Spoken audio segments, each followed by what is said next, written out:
ఈరోజు నేను వచ్చేసి వరంగల్లోని భద్రకాళి టెంపుల్కి వచ్చాను అనమాట. నేను నల్గొండ టు వరంగల్ జర్నీ ఇది నాది.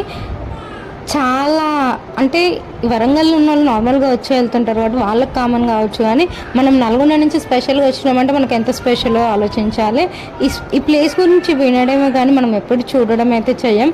సో నేనైతే చాలా లక్గా ఫీల్ అయితే రావడం, ఎందుకంటే ఎలాంటి ప్లాన్ లేదు నాకు. ప్లాన్ వేసుకుంటే రాకపోయేదాన్నేమో అనిపిస్తుంది. మా మామయ్య తీసుకొచ్చిండి ఈ ప్లేస్కి. నేను ఎప్పటికీ గుర్తుంచుకుంటా అనమాట, ఎందుకంటే 10 years నుంచి అనుకుంటున్నా రావాలని, కానీ ఎప్పుడు రాలేకపోయినా. ఫస్ట్ మా మామయ్య రానగానే చాలా హ్యాపీగా ఫీల్ అయినా. చూడండి ఎంత బాగుందో. నాకు వ్యూ అంటే చాలా ఇష్టం అనమాట. నేచర్ అంటే చాలా చాలా ఇష్టపడతాను నేచర్ని నేను.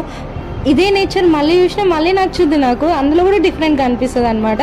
ప్రతి నేచర్లో కొత్తగా చూసుకుంటూ ఉంటాను అనమాట. ప్రతి టెంపుల్లో న్యూ అనిపిస్తుంది, చాలా డిఫరెంట్ అనిపిస్తుంది. భద్రకాళి అనగానే బొట్టు డిఫరెంట్ ఉంటుంది అనిపించింది నాకు. బొట్టు వెరైటీగా పెడుతున్నారు ఇక్కడ.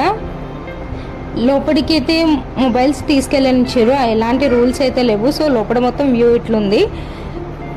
చాలా నచ్చింది అనుకోవాలి, చాలా చాలా నచ్చింది. సంథింగ్ స్పెషల్ ఉంటుంది కదా ప్రతి ప్లేస్లో. ఇప్పుడు లోకల్లో చూడడం డిఫరెంట్, వేరే దగ్గరికి వెళ్ళి జర్నీ చేసి చూడడం డిఫరెంట్ ఉంటుంది. నాకైతే నిజంగా అమ్మవారిని అయితే అసలు ఎంత కళ్ళకు అద్దినట్టు చూసిన అనమాట. ఎప్పుడు ఫొటోస్లో చూడడమే కదా, ఇట్లా రియల్గా చూస్తుంటే అసలు చాలా ఖుషి అయిపోయినా మొత్తం. బయటకు వెళ్తుంటే అమ్మవారి చీరలు అమ్ముతున్నారు. బయటకు వచ్చేసాము. Thank you for watching this video. Please like, share, subscribe. Bye.